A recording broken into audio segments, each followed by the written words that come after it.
이거는 영화에 굳이 오게 티라면 티인데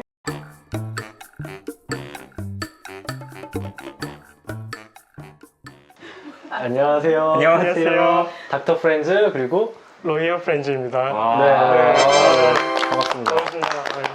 또 두 번째 게스트로 네. 오셔가지고 네. 오진세 선생님 선배시잖아요. 그렇죠. 선생님 가장 가깝지만 가장 이제 뭐 가장 가까운 사이. 근데 막 얘기하면서 재밌게 하다가 그걸 알고 나서 선후배하고서는 좀 더 그 따뜻해졌죠. 그전까지는 선생님 더 가까운 마음. 더 가까운 마음. 네. 자기소개 한번. 네. 예. 저는 그 로이어 프렌즈라는 채널에서 이경민 변호사라고 하고요. 사실 이제 닥프의 영향을 받아서 이제 진행을 하게 됐는데 사실 저도 헬프 중에 한 명이거든요. 또 따뜻하게 부르는 약간 성공한 덕후 같은 느낌. 이런 이렇게 말씀까지. 불러주셔가지고 너무 영광입니다. 진짜.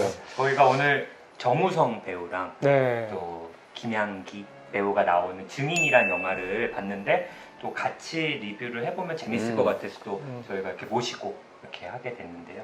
어떻게 보셨어요, 영화? 사실 저는 뭐 팩트 이런 걸 다 떠나서 너무 마음이 따뜻해져가지고 네, 보고 나니까 내가 잘 살아왔나?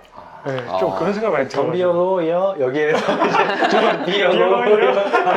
그렇죠. 예. 어쨌든 그 마음이 좀 많이 따뜻해지더라고요. 그렇죠. 예. 정우성도 좀 울컥하는 그런 장면이 영화에서 있었던 것 같은데 예. 보셨죠, 우창우 쌤? 네, 저는 봤는데 사실 내과 의사긴 하지만 사실 제가 잘 모르는 질환이기도 하고 변호사라는 직종에 대해서 잘 모르잖아요. 전혀 모르죠. 근데 뭐 너무 궁금한 게 많이 생겼어요 보면서. 저리 되나?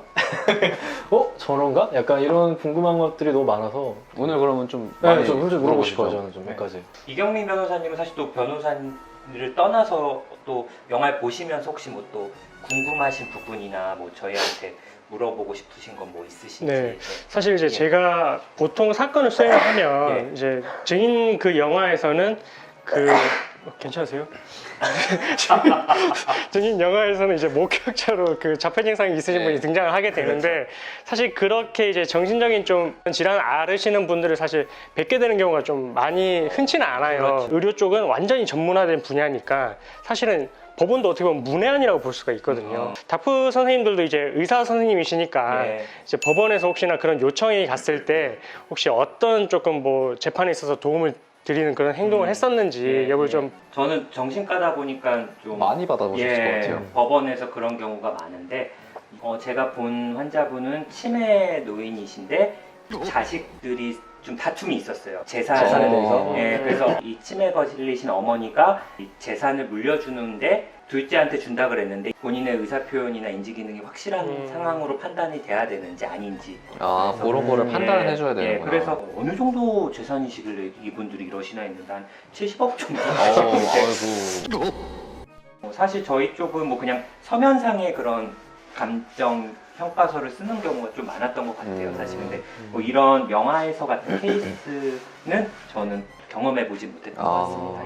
흔하지 않을 것 같아요. 이제 자폐증 있으신 분이 우연히 이제 증인이 된다는 그 자체가 설정 자체가. 근데 좀 궁금해요. 그런 자폐분 저도 사실 제 환자로 본 적은 없기 때문에 가지고 있는 성격이나 특징 같은 게 보시면서 또 궁금하셨을 것 같아요. 변호사님이니까. 그렇죠. 김양기 씨 같은 경우에는 좀 적격이 있는 경우였는지 좀 그것도 좀 궁금하긴 하거든요. 그러니까 사실 영화에서도 자폐라고 하기보단 자폐 스펙트럼 장애라고 하는 것처럼 이 스펙트럼이라는 말 자체가 상당히 넓어요. 그러니까 그 안에서도 굉장히 개인마다 다양한 질환들, 다양한 증상들이 있기 때문에 이 안에 속하는 장애도 뭐 아스퍼거 장애나 레트 장애 뭐 이런 것들 여러 가지가 좀 넓어서 사실 뭐 자폐 스펙트럼 장애라고 다 증인이 불가능하냐, 가능하냐 이렇게 말할 수는 없고 그 영화에서처럼 이 친구가 갖고 있는 어떤 개인적인 특성이나 그런 능력을 보고 좀 전반적으로 봐서 판단을 해야 될 것 같은데 김양기님은 뭐 자기 의사 표현도 어느 정도 할 수 있고 본 거에 대해서 똑바로 얘기도 하고 만약에 제가 그런 판단을 했으면 증인으로 서는 게 충분히 가능하지 않을까 생각은 했을 것 같아요. 근데 환자분이 그런 장면을 봤을 때 어떤 생긴 트라우마 그거를 또 증인석에서 다시 진술했을 때 받는 어떤 심리적인 그런 충격이나 감정적 동요 그리고 아직 미성년자라는 나이 이런 걸 감안했을 때 그렇게 증인을 너무 강요하고 하는 거는 좀 어렵지 않을까라는 생각을 사실 이제 재판에서도 예. 수사 절차가 있고 재판 절차가 있잖아요. 예, 그래서 예. 이제 지금은 이제 증인에서는 이제 재판 절차로 넘어간 게 문제가 되는 건데 그렇죠. 보통 이제 수사 절차에서 처음 이제 경찰 조사를 해요. 경찰에서 진술을 했는데 이제 그 내용만 가지고 사실은 증거로 쓸 수는 있는데 근데 그 가정부 되시는 분이 아마 이제 부인을 했잖아요. 예. 부인했기 때문에 이제 그 내용에 대해서는 경찰에서는 이제 부동의를 했단 말이에요. 그걸 그냥 쓸 수는 없고 증인으로 불러서 이제 그 사람이 목격한 내용을 다시 한번 이제 법정에서 진술을 해야만 이제 인정. 경찰에서의 진술도 증거 능력이 부여가 되는 거예요. 그래서 단어가 멋있다. 그렇죠. 아, 그게 그냥 데이터만 있으면 안 되고 와서 한 번 더 이야기해줘야 그게 그렇죠, 그렇죠. 받아들여지는 거예요. 왜냐하면 이제 나는 이제 보통 이제 반대 신문이라고 해서 법정에서는 변호인이 피고인을 대신해서 반대 신문을 할 수가 있잖아요. 그러니까 나의 시각에서 다시 한번 물어보고 이 사람의 진술의 신빙성을 탄핵을 하려고 하는 그런 절차까지 이루어져야 이제 모든 게 증거 능력이 갖춰졌다고 이렇게 볼 수가 있는 건데 그래 이렇게 알고 보면 또 더 재밌을 것 아, 그 같은 말이 너무 멋있는 것 같아요. 부동의를 했다. 그 의견을 탄핵시켜야 된다. 되게 멋있네요. 영화 보면은 그 김연기라는 배우가 앞으로 더 기대가 돼요. 물론 지금도 많은 필모그래피를 쌓고 계시지만 저는 자폐 스펙트럼 장애 환우들을 많이 보지만 너무 그 세세한 너무 흡사해요. 예. 그러니까 음. 사실 눈을 마주치지 못하는 부분 그리고 영화에 보면 손발을 꼼지락꼼지락거리는 발가락 거. 연기 많이 하더라고요. 예. 예. 그게 이제 상동증적 행동이라고 해서 그런 자폐 환자분들이 뭐 손가락 이렇게 튕긴다거나 의미 없는 이런 행동들을 좀 많이 하고 되게 말소리도 억양이 좀 되게 단조롭고 또 좀 높낮이도 좀 다르잖아요. 네. 그런 것도 쉽게 보면 그런 자폐 스펙트럼 장애 환우들이 갖고 있는 증상들 중에 하나고 사실 제일 이제 또 중요한 것 중에 하나가 의사소통에서 조금 어려움이 있거든요. 그러니까 상대방의 감정을 잘 공감하지 못하고 이렇게 보면은 엄마의 얼굴들을 보면서 그런 그 감정을 학습하려고 하잖아요. 그러니까 맞아요, 이 친구는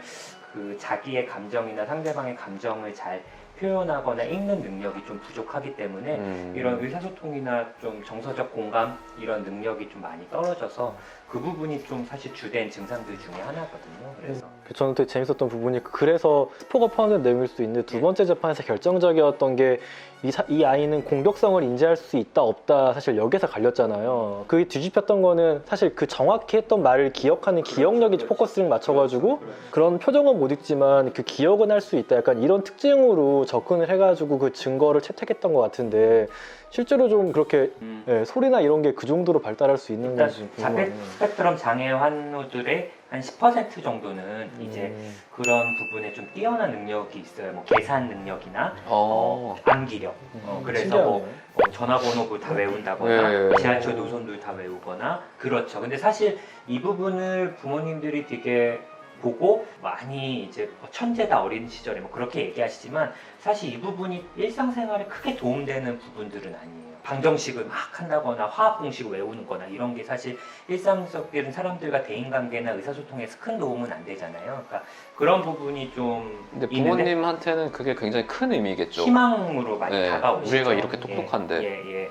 그래서 그런 부분이 한 10% 정도는 좀 우수한 능력 보이고 우창 선생님 말씀하셨던 것처럼 대화를 할 때 상대방의 말을 따라하는 증상이 있거든요. 그걸 반향어라고 하는데 영화에서도 보시면 엄마가 안녕하세요 누구세요 그러면 이제 그 친구가 안녕하세요 누구세요 이렇게 따라해요. 그걸 이제 바로 따라하는 경우는 즉각 반향어라고 하고 좀 지연돼서 따라하기도 해요. 과거에 있었던 일주일 전, 몇 개월 전, 몇 년 전에 그냥 대화를 쭉 얘기하기도 해요. 그걸 기억하고 있는 거구나. 예, 지연 방향어. 그러니까 뭐 상황에 맞지 않게 그런 걸 하기 때문에 듣는 사람은 좀 이게 뭐지? 무슨 얘기를 하는 거지? 그럴 수 있죠. 근데 이제 제가 뭐 이거는 영화에 굳이 오게 티라면 티인데 정우성 아버님이 또 파킨슨 병으로 나오거든요.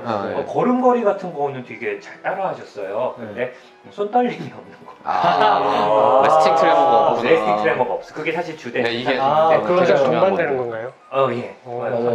가만히 있을 손 떨리는 증상이 없어요. 있어요. 편지 쓸 때도 느리게 쓰셔도 서동증은 파킨슨병 증상 중에 하나인데 느리게 쓰시는데 손 떨림은 없더라고요. 그래서 그런 거는 워낙 연기 박근영 배우가 잘하긴 했지만 그런 건 조금 디테일 조금 제가 한번 지적을 해봤고 저는 좀 궁금한 게 이제 뭐 만약에 이제 변호사 이거는 또 영화에 스포하는 게 되나? 스포가 포함되어 지금 거의 다 스포하셨잖아요. 다 스포하신 거 아니에요? 우창윤 선생님 앞으로도 미래가 창창하잖아요. 예. 예, 여기서 끝날 수는 없잖아요. 끝나면 안 되죠. 우찬 선생님. 그러니까 제 사건 수임해 주세요. 안 한다고 하지 마시고 저 이거 미루니까. 영상을 잠깐만 왜 이렇게 안 되지? 네. 아직도 어색한 닥터 프렌즈입니다. 구독 영상은 여기서 봐주시고요. 또 재밌는 관련 동영상들 위쪽에 있으니까 또 한번 봐주시면 좋겠습니다. 아닌가 여기 있는데 예, 구독 버튼 영상 아니에요? 예, 그리고 영상 해주시고요. 저희 구독을 하면 건강해집니다. 그러니까 여러분들도 닥터 하시고 계속 봤으면 좋겠어요. 네, 안녕.